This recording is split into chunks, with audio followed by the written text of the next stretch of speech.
In this example, we have the graph, and we have to think about all the transformations that have happened to come up with the equation.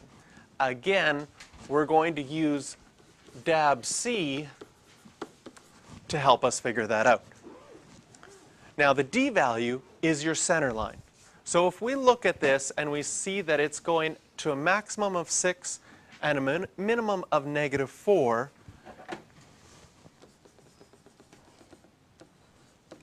you might be able to just see that your center line is at 1.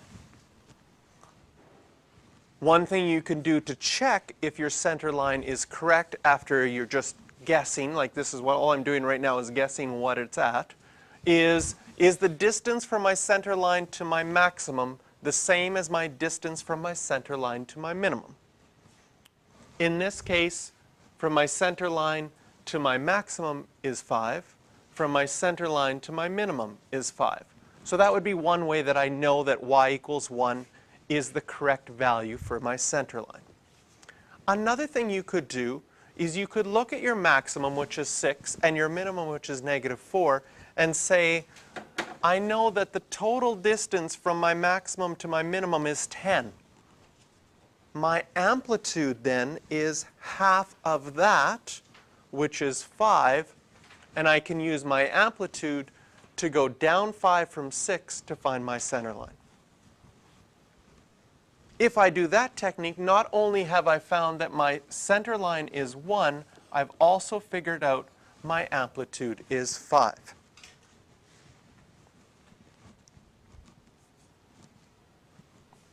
The next thing we need to find is our b value. Now, when we were graphing, we used our b value to find our period, because our period was 2 pi over our b value. Now that we've got the graph, we're going to have to use our period, we're going to have to use our period to find our b value. And so rearranging that formula tells us that our b value is 2 pi over our period.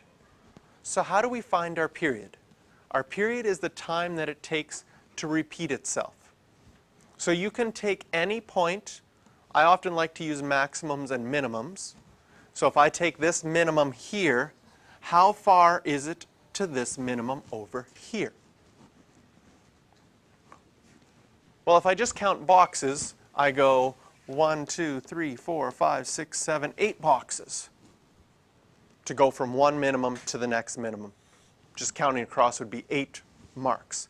How much is one of those boxes? Well, if I look at my scale here, this point is pi over 6, and that's 2 of those boxes. One of the boxes would be pi over 12. So if I went 8 boxes from left to right, from one minimum to the other minimum, my period is 8 pi over 12, which could be reduced to 2 pi over 3. So if I want to find my b value, according to the formula, is 2 pi divided by my period, and my period is a fraction, 2 pi over 3. Well, how do I divide by a fraction? I multiply by the reciprocal. So I have 2 pi over 1 multiplied by 3 over 2 pi. 2 pi is nicely simplified, and I'm just left with 3. So my b value is equal to 3. Do you remember that your b value is 2 pi over your period? Remember that your period formula is 2 pi over your b value? So another way that you could find your b value is just by saying, hey, look, my period is 2 pi over 3.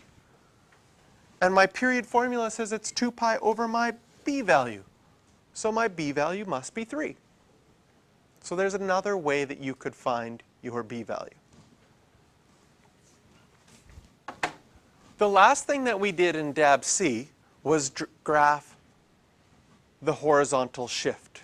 That's what your c-value shows.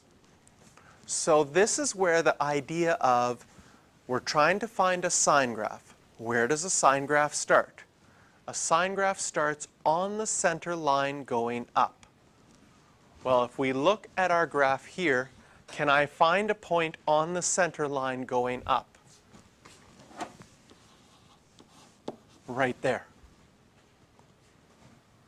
That would shift it 3 boxes to the right.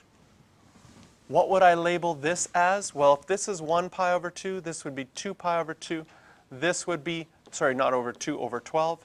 This would be 3 pi over 12. And so one possibility for a shift for my c-value is pi over 4 to the right.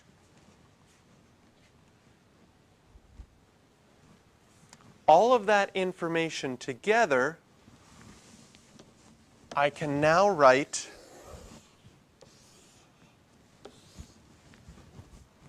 my equation. And for writing your equations, there's going to be more than one possible answer. But I'll start with the one that's most typical. So we write out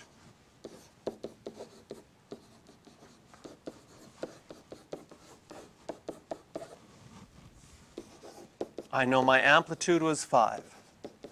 I know my b value was 3. My phase shift was pi over 4 to the right, so that would be minus pi over 4. My d value was plus 1. There's one possible answer. So I'm just going to put a 1. That's probably the most common answer that we would come up with. Now, can you see that you could have used that as a point on the center line going up as another possible answer? If I counted, that one is 1, 2, 3, 4, 5, 6, 7, 8, 9, 10, 11 to the right. And so how would I write 11 to the right? Equation number 2. The amplitude stays the same.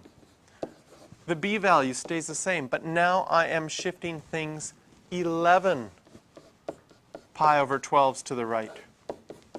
That would be another answer.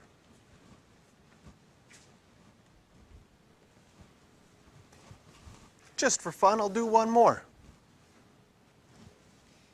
If I look at my graph, what kind of graph would you call it if it started on the center line going down? Well, that would be a sine graph that has been flipped. And so everything's going to be the same, except you have to flip it over the center line. So how does that show? And I'll write this one in purple. The amplitude stays the same, but now there's a negative in front of it. The b value stays the same.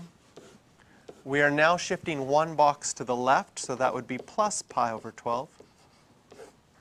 Center line stays the same. So depending on where you want to consider your starting point, and a sine graph starts in the center going up, a negative sine graph starts in the center going down, you could have different possibilities for this graph. And we wrote 3. And we only wrote sine graphs. You could also make cosine graphs for this one. Because where does a cosine graph start? At a maximum. And everything for the cosine graph, the center line, the amplitude, and the period is identical to the sine graph.